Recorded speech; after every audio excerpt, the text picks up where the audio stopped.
بسم الله الرحمن الرحيم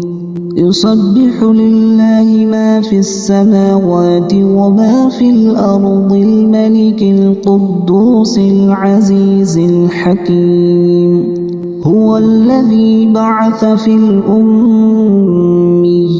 رسولا منهم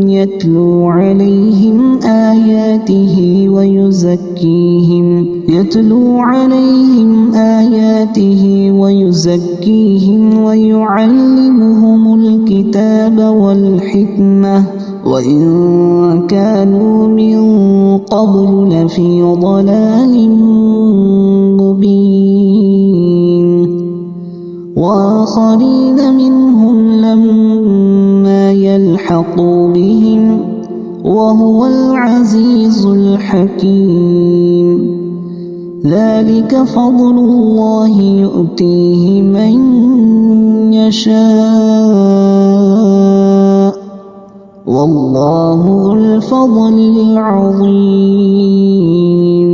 مثل الذين حملوا التوراة ثم لم يحملوها كمثل الحمار يحمل أسفارا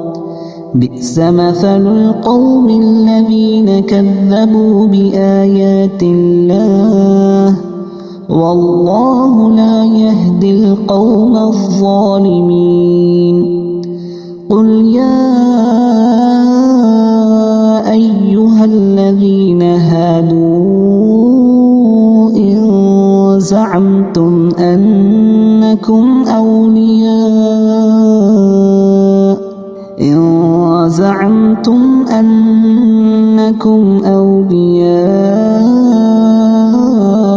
لله من دون الناس فتمنوا الموت إن كنتم صادقين ولا يتمنونه أبدا بما قدمت أيديهم والله عليم بالظالمين قل إن الموت الذي تفرون منه فإنه ملاقيكم ثم تردون إلى عالم الغيب والشهادة فينبئكم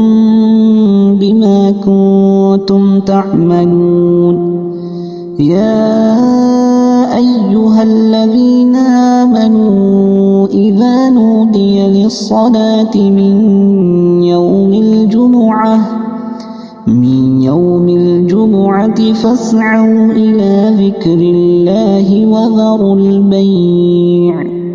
ذلكم خير لكم إن